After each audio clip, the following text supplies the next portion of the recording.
Hello dear friends, welcome to I am Civil Engineer YouTube channel. Last videoல நம்ம W reinforcement beam ஓட basic பத்தி பார்த்தோம். இந்த வீடியோல நம்ம design procedures பத்தி பார்க்கலாம். லாஸ்ட் வீடியோல வந்துட்டு நம்ம AAC என்ன, FSC என்ன, FI என்ன, AST2 என்னன்றத பத்தி பார்த்தோம். அதை பார்க்காதவங்களுக்கு அந்த வீடியோட லிங்கை வந்துட்டு மேலே நான் ஐகானில் கொடுக்குறேன். அதை பார்த்துட்டு இதை நீங்கள் பார்த்தீங்கன்னா வந்துட்டு உங்களுக்கு இந்த வீடியோ தெளிவாக புரியும்.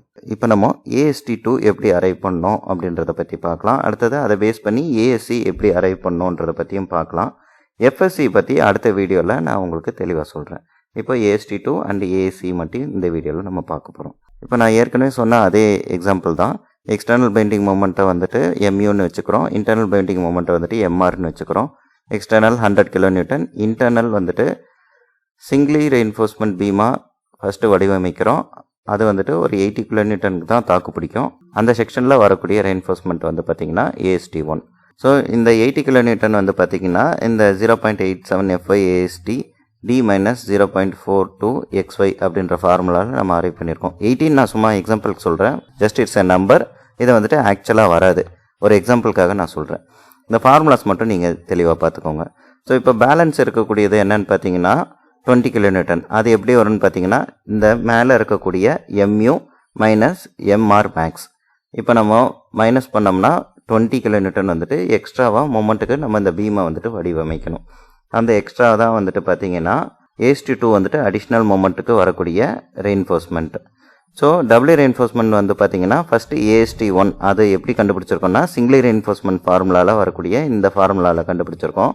அடுத்தது AST2 வந்துட்டு கண்டுபிடிக்க போகிறோம். AST2 எப்படி கண்டுபிடிக்கலான்றதுக்கு இப்போ நம்ம இந்த பீமோட ஸ்ட்ரெஸ் ஸ்ட்ரெயின் கர்வை எடுத்துக்கலாம். இது வந்து ஸ்ட்ரெயின் டயக்ராம், இது வந்துட்டு ஸ்ட்ரெஸ் டயக்ராம். இதில் வந்து பார்த்தீங்கன்னா டென்ஷன் சைடில் 2 ஃபோர்ஸ் இருக்குது. ஒன்று வந்து பார்த்தீங்கன்னா டென்ஷன் ஃபோர்ஸ் 1 வந்து பார்த்தீங்கன்னா நார்மலாக இந்த பீம் வந்துட்டு சிங்கிளி ரெயின்ஃபோர்ஸ்மெண்ட் பீமாக இருக்கிறப்போ என்ன AST வருமோ அதுதான் வந்துட்டு AST1, அதுதான் ஃபோர்ஸ் 1 அப்படின்னு வச்சுருக்கோம்.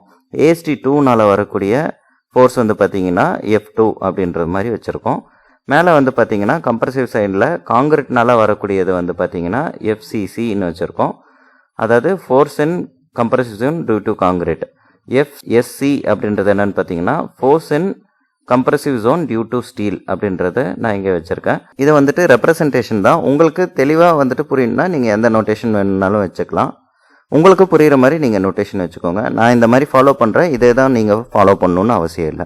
இந்த AST1 வந்துட்டு பார்த்தீங்கன்னா டெப்த் Dயில் வந்துட்டு ஆக்ட் ஆகிட்டு இருக்கு. அதனால் இங்கே வரக்கூடிய மொமெண்ட் ஈக்குவேஷன் எப்படி இருக்குன்னு பார்த்தீங்கன்னா 0.87 FY AST1 இன்ட்டு இந்த D மைனஸ் இந்த 0.42 XU. இந்த 0.42 XU எதனால் வருதுன்னு பார்த்தீங்கன்னா இந்த கம்ப்ரசிவ் சைடில் வரக்கூடிய ஃபோர்ஸ். ஸோ இங்கே வந்து லிவர் ஆர்ம் வந்து பார்த்தீங்கன்னா D மைனஸ் 0.42 XU. இப்போ அடுத்தது AST2 வருது. இந்த AST2 எதுக்குன்றதை நான் ஏற்கனவே சொல்லியிருக்கேன். அந்த 20 kN அடிஷ்னலாக வரக்கூடிய அந்த மொமெண்ட்டுக்காக வேண்டிய வரக்கூடிய AST2. இந்த AST2 வந்து பார்த்தீங்கன்னா அதே இடத்துல தான் ஆக்ட் ஆகுது. ஆனால் இந்த AST2க்கு பேலன்ஸ் பண்ணக்கூடிய ASC, அதாவது force in compressive zone due to steel வந்து பார்த்தீங்கன்னா எங்கே ஆக்ட் ஆகுதுன்னு பார்த்தீங்கன்னா அந்த ரெயின்ஃபோர்ஸ்மெண்ட்டோட எஃபெக்டிவ் கவர் அந்த டிஸ்டன்ஸில் ஆக்ட் ஆகும். ஸோ இங்கே வரக்கூடிய லிவர் ஆர்ம் வந்து பார்த்தீங்கன்னா D மைனஸ் D டேஷ். ஓகேவா? So D minus D dash. இங்கே வரக்கூடிய மொமெண்ட் வந்துட்டு என்னவா இருக்குன்னு பார்த்தீங்கன்னா 20 kN. அந்த 20 kN வந்து பார்த்தீங்கன்னா வெளியில் இருக்கக்கூடிய 100 kN, அதாவது எக்ஸ்டர்னல் பெண்டிங் மொமெண்ட் 100 மைனஸ் இந்த சிங்கிளி ரெயின்ஃபோர்ஸ்மெண்ட் பீம்க்கு வரக்கூடிய இந்த மொமெண்ட், அதாவது 80 kN மைனஸ் பண்ணோம்னா 20 kN. அதுக்கு இந்த ஈக்குவேஷன் தான் ரொம்ப மெயின். பார்த்தீங்கன்னா 0.87 FY AST.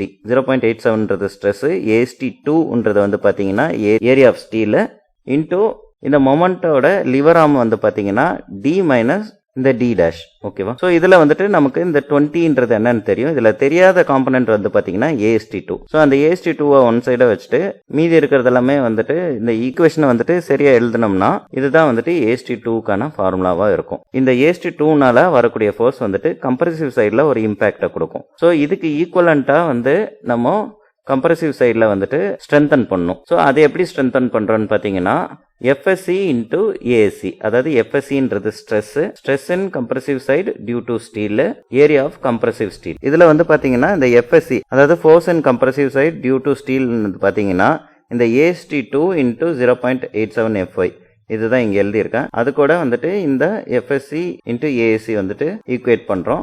இதில் வந்துட்டு நமக்கு தெரியாத காம்பனண்ட் வந்து பார்த்திங்கன்னா ஏஎஸ்சி. ஸோ ஏஎஸ்சி வந்துட்டு எப்படி அரைவ் பண்ணுறோம்னா இந்த ஃபார்முலாவில் அரைவ் பண்ணுறோம். இதில் எஃப்எஸ்சி வந்துட்டு ஒரு கிராஃபில் எடுத்து நம்ம இங்கே அரைவ் பண்ணுவோம். இந்த எஃப்எஸ்சி பற்றி நான் அடுத்த வீடியோவில் சொல்கிறேன். இதே வீடியோவில் சொன்னால் நிறைய கன்ஃபியூஷன் வந்துடும். ஸோ இப்போ நம்ம என்ன கண்டுபிடிச்சிருக்கோன்றத ஒரு அப்ஸ்ட்ராக்டாக இங்கே பார்த்துடலாம். எக்ஸ்டர்னல் பெண்டிங் மூமெண்ட் வந்துட்டு M U, internal moment of resistance. நான் இன்டர்னல் பெண்டிங் மூமெண்ட் போட்டிருக்கேன், but internal moment of resistance வந்துட்டு எம்ஆர்னு வச்சிருக்கோம். இன்டர்னல் மொமெண்ட் ஆஃப் ரெசிஸ்டன்ஸ் வந்து பார்த்தீங்கன்னா டென்ஷன் சைடில் வந்துட்டு ஏஎஸ்டி 1நாலையும் ஏஎஸ்டி 2நாலையும் வருது. அதை பேலன்ஸ் பண்ணுறதுக்கு வந்து பார்த்தீங்கன்னா கம்ப்ரசிவ் சைடில் ஏஎஸ்சி, இந்த ஏஎஸ்டி 1 அண்ட் ஏஎஸ்சி ரெண்டுமே சேர்த்தது வந்து பார்த்தீங்கன்னா சிங்கிளி ரெயின்ஃபோர்ஸ்மெண்ட் பீம். இப்போ ஏஎஸ்டி 2 வந்துட்டு அடிஷ்னலாக வரனால அதுக்கு பேலன்ஸ் பண்ணுறதுக்கு ஒரு ஏஎஸ்சி கொடுத்துருக்கோம்.